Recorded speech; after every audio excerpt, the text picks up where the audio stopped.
De las tinieblas a la luz. Parte 1, capítulo 1, final. El combate contra el adversario, Satán y los demonios. Con todas las gracias recibidas de Jesucristo, podemos resistir a Satán, rechazar sus tentaciones, sus seducciones y sus sugerencias cuando se hace cómplice de nuestra carne, para hacernos caer en el pecado. Jesús ha echado los demonios y enseñado a sus discípulos cómo echarlos. Además, les dio una idea de la actividad de esos espíritus malignos. Podemos, pues, en nombre de Jesús, en la Iglesia, proclamar su victoria y recoger los frutos para nosotros y para los demás. Pero debemos estar vigilantes para no conceder ninguna ventaja al enemigo en el combate que enfrenta a dos reinos. San Pablo nos advierte: no se trata de ser engañados por Satán, porque no ignoramos sus propósitos. Vigilad, estad firmes en la fe, sed fuertes, tened ánimo. Actuando como hijos de la luz, debemos saber qué autoridad hemos recibido, en qué consiste el poder de Dios que obra en nosotros, y también conocer la táctica del adversario, sus proyectos y sus métodos de acción.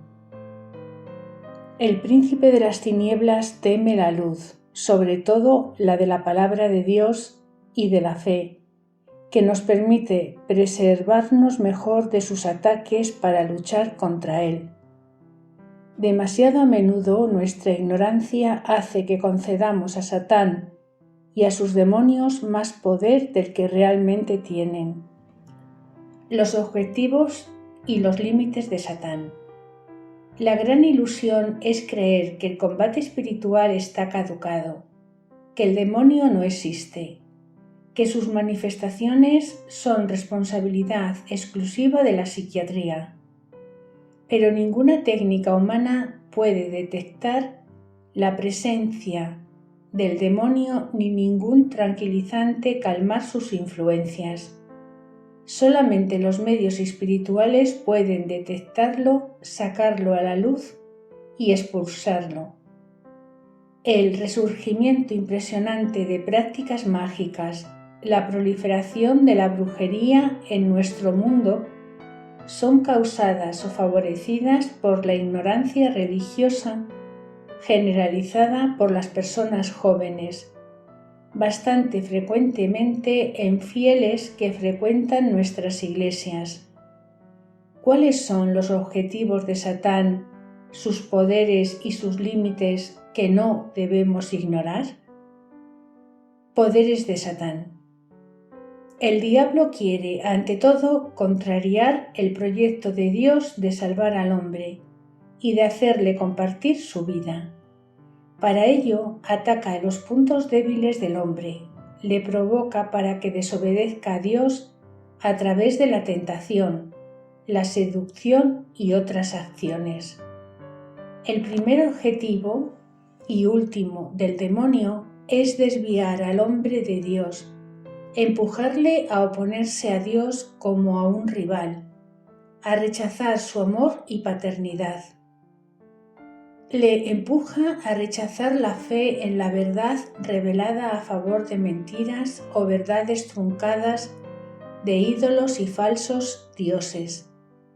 Le hace dudar de la misericordia divina y suscita en el hombre el sentido de pecado y, por el orgullo, la desobediencia a Dios. Quiere destruir la fe, la esperanza y la caridad en Él. Derrotas y límites de Satán. Satán no puede evitar la realización final del proyecto redentor de Dios. La resurrección de Cristo es la prueba clara. Jesús, el príncipe de la vida, ha reducido a la impotencia por su muerte, el que tiene el poder de la muerte. Él descendió a las profundidades de la muerte, para que, llega la hora, ya está aquí, en que los muertos oirán la voz del Hijo de Dios y los que hayan oído vivirán.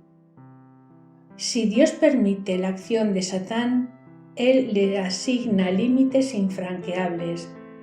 Cuando Satán se propuso probar a Job, un hombre íntegro y recto que temía a Dios y se alejaba del mal, mira, te lo dejo en tus manos, eso sí, has de respetar su vida.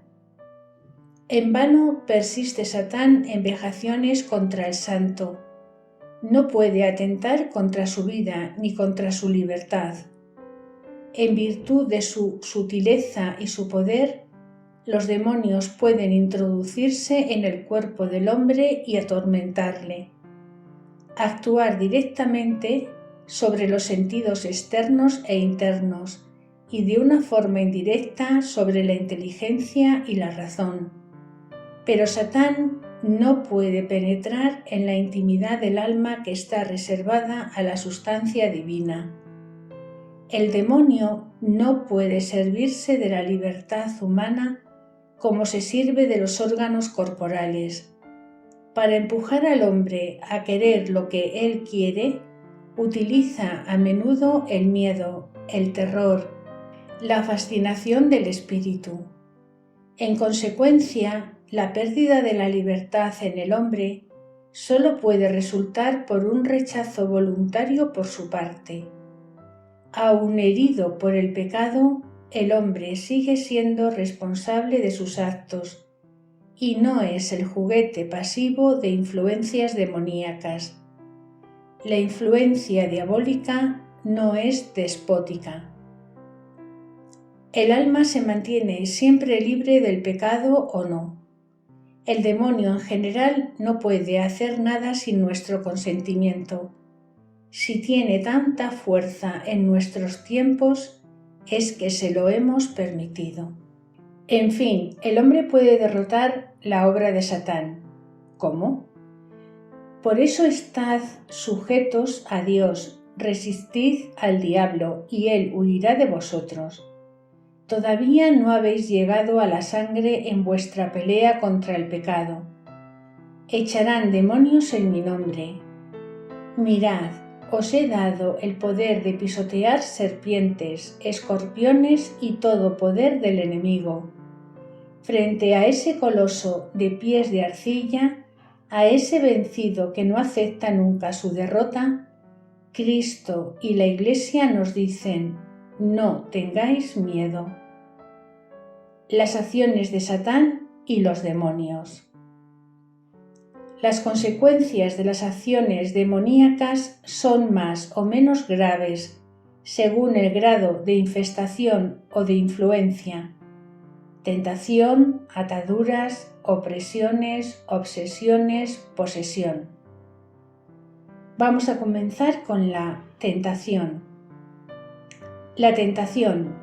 Por la tentación y la seducción, Satán viene a sugerirnos que realicemos actos contrarios a la voluntad del Señor, que son las flechas incendiarias del maligno, que entran cuando bajamos el escudo de la fe. Entran en nosotros con el problema, las ganas de gozar, la tristeza, la incredulidad, el desánimo, la duda, la sospecha enfocada en Dios. Que se trata de un sentimiento de miedo, de una tentación violenta o de una depresión, casi siempre es hacia nuestra debilidad psicológica y espiritual a los que dirige esos proyectiles y nos alcanzan. En la tentación, el ataque viene del exterior como una segunda posibilidad de conducta que Satán sugiere empleando toda su astucia, reflejando ante nuestros ojos supuestas ventajas. Sometido a la tentación no es el pecado, sino la tentación que hace nacer una codicia, que podemos decidir rechazarla o aceptarla. A cada uno lo tienta su propio deseo cuando lo arrastra y lo seduce. Después el deseo concibe y da a luz el pecado. Aceptar, decir sí a la tentación o a la seducción ideológica de forma repetida nos coloca bajo la influencia del tentador o dominador. Por ejemplo, el amor al dinero mezclado con el orgullo de aparentar permitieron a Satán llenar el corazón de Ananías y de Safira y de llevarles a mentir a Dios. Todas las tentaciones del diablo apuntan a destruir dos puntos esenciales de la fortaleza del alma: la fe, que es la base de toda la vida teologal, y la humildad, que juega el mismo papel fundamental en el campo moral. Decir firmemente no al tentador, rechazando transgredir el mandamiento de Dios, es ganar una victoria en el combate espiritual. Las ataduras. Las ataduras, grandes o pequeñas, nos enajenan y nos atan en el plano espiritual, disminuyendo nuestro dinamismo. Existe una atadura espiritual cuando se hacen dependientes de una situación, de una creencia, de una práctica negativa. Es un apego enajenante, un ataque de Satán que viene del exterior de la persona. Tentaciones repetidas como las que resultan de consultar a ocultistas, brujas, astrólogos, moravitos y de la práctica de la adivinación, de filtrear con el espiritismo o la consagración por pactos con los demonios o divinidades. La opresión satánica. La opresión satánica es una acción exterior a la persona que toca solamente su sensibilidad superficial. Reagrupa todas las persecuciones externas que apuntan a sembrar el miedo en nosotros, el terror y la parálisis psicológica y espiritual. Alienta a las obras de la carne, porque el tentador encuentra la complicidad de nuestra naturaleza carnal. La opresión parece preparar las condiciones favorables a la posesión por los demonios, los espíritus impuros, empujando a los hombres a desobedecer. Se ejerce sobre los cuerpos, aire ambiental, sobre la voluntad, impidiendo orar. Decir, por ejemplo, Dios te salve María, puede pesar sobre el cuerpo impidiéndole levantarse o enderezarse. Cuando Jesús impuso las manos sobre la mujer encorvada y la hubo enderezado, explicó su enfermedad por la acción de Satán que le había atado desde hacía 18 años. Acción que no hay que confundir con manifestaciones psicológicas o emocionales. La opresión satánica y la posesión demoníaca son a menudo la culminación o el fortalecimiento de los actos que el hombre ha fomentado, o la intrusión por puertas abiertas en su vida, cuando no se somete a Dios, no resiste al diablo, y que cede a las tentaciones. La obsesión. Mientras que la opresión satánica es externa, la obsesión reagrupa todas las persecuciones internas resultando de una infestación de la psique con trastornos cercanos a un síndrome psicopatológico. Pensamientos obsesionantes, a menudo absurdos, tales que la víctima es incapaz de liberarse. Como consecuencia, la persona vive en un estado continuo de postración, con deseos persistentes de suicidarse. A menudo la obsesión provoca como un desdoblamiento de la personalidad. La voluntad se mantiene libre, pero está como oprimida de hecho de pensamientos obsesivos. La noción de obsesión no es bíblica. Viene del psicoanálisis y aparece como una tentación muy fuerte, una idea fija de la que no se puede librar. La infestación diabólica. Hablaremos de infestaciones diabólicas cuando los hechizos afecten lugares, casas, oficinas, tiendas, campos, objetos, automóvil, colchones, cojines, incluso animales. La posesión demoníaca. La posesión demoníaca es una verdadera incorporación del demonio en un ser humano que pierde de golpe su autonomía personal y su libre albedrío. Es una intrusión de un espíritu maligno en el cuerpo psíquico de un ser humano, una verdadera violación. Es poseída en toda persona en que habitan uno o varios espíritus, cualquiera que sea la gravedad de su estado. Si la persona consiente en esta influencia, se convierte en un esclavo y su amo puede liarla con su inteligencia, su voluntad, su atención, su conciencia, sobre todo si ha consagrado su vida al demonio, haciendo un pacto con él. Cuanto más fuerte, más difícil será la liberación.